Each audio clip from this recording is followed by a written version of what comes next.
जनकपुर में सीताराम विवाह पंचमी।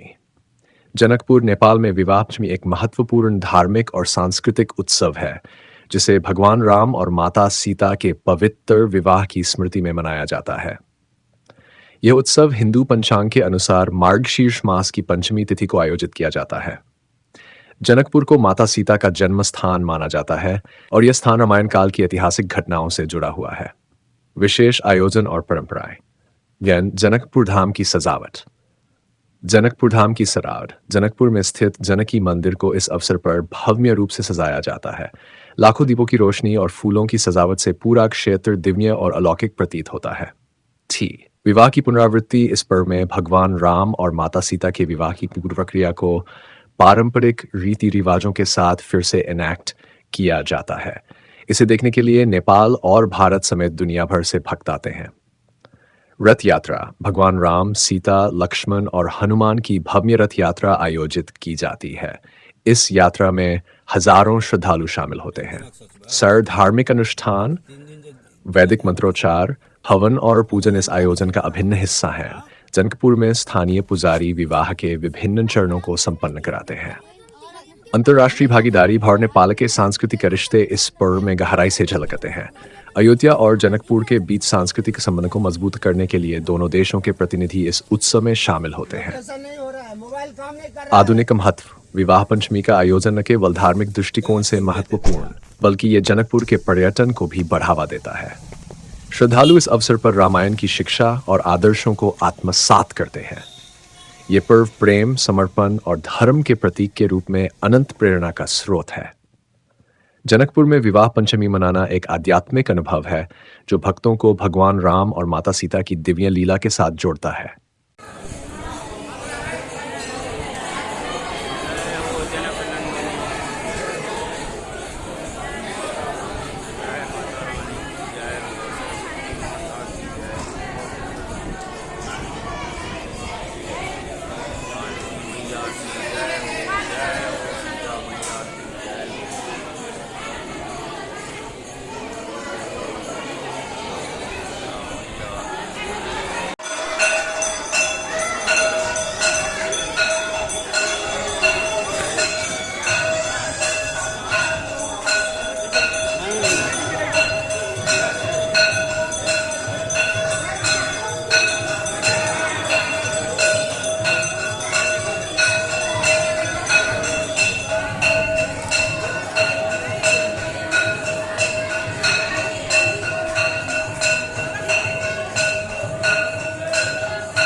जनकपुर का जानकी मंदिर।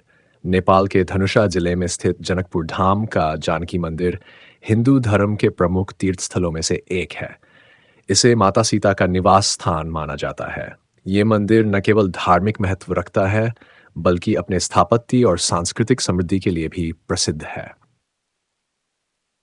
मंदिर का इतिहास। निर्माण की कहानी। जानकी मंदिर का निर्माण 90 डेफ ई में रानी वृषभानु कुमारी ने कराया था। वे नेपाल के टिकमगढ़ की महारानी थीं। इसे नौलखा मंदिर भी कहा जाता है क्योंकि इसके निर्माण में लगभग 9 लाख रुपये खर्च हुए थे। पौराणिक मान्यता है कि ये वही स्थान है जहां भगवान राम ने धनुष तोड़कर माता सीता का स्वयंवर जीता था।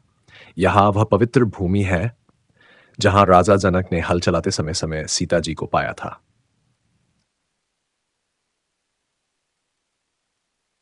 मिश्रित शैली। जानकी मंदिर की वास्तुकला भारतीय और कोयरी, मुगल और हिंदू शैली का अद्भुत मिश्रण है। सफेद संगमरमर और रंगीन पत्थरों से निर्मित यह मंदिर एक त्रिभुजाकार संरचना है। भव्यता। मंदिर का मुख्य भवन 80 मीटर ऊंचा है। इसमें 60 कमरे, सुंदर स्तंभ, गुंबद और मेहराब है। मंदिर का क्षेत्रफल करीब 4,860 वर्ग फुट है। 3. मंदिर में सीता राम की मूर्तियों को विशेष रूप से सजाया जाता है। यहाँ रामायणकालीन शिला भी है जिसे पवित्र माना जाता है। धार्मिक और सांस्कृतिक महत्व। विवाह पंचमी पर आयोजन। हर साल विवाह पंचमी के मौके पर जानकी मंदिर भगवान राम और सीता के विवाह उत्सव का केंद्र बनता है। इसमें भारत और नेपाल के हजारों श्रद्धालु शामिल होते हैं। विवाह की पूरी प्रक्रिया को पारंपरिक रीति से एनैक्ट किया जाता है। अन्य उत्सव। रामनवमी, दशहरा और दीपावली जैसे पर्व भी यहाँ बड़े धूमधाम से मनाए जाते हैं। सीता की भक्ति का केंद्र। ये मंदिर उन भक्तों के लिए खास है जो सीता माता की महानता, समर्पण और त्याग को याद करते हैं। पर्यटन और आधुनिक योगदान। तीर्थों का केंद्र। भारत और नेपाल के साथ साथ दुनिया भर से पर्यटक भक्त यहाँ दर्शन के लिए आते हैं। जनकपुर धाम को रामायण सर्किट का हिस्सा भी माना गया है। यह मंदिर भारत नेपाल के सांस्कृतिक और धार्मिक रिश्तों का प्रतीक है। कैसे पहुंचे? वन सड़क मार्ग। जनकपुर भारत और नेपाल के प्रमुख शहरों से सड़क मार्ग द्वारा जुड़ा हुआ है। बिहार से यह स्थान बहुत करीब है, विशेषकर सीतामढ़ी से। रेल और हवाई मार्ग।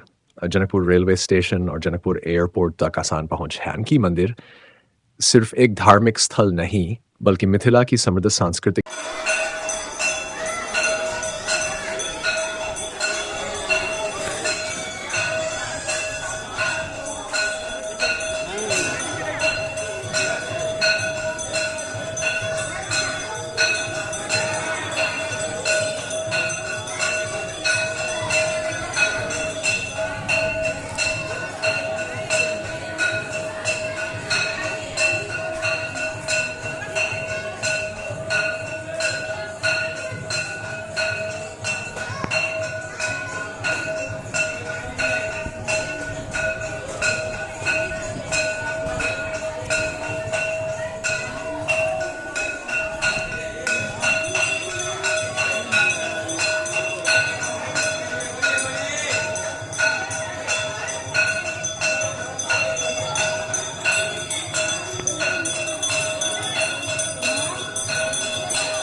Yeah.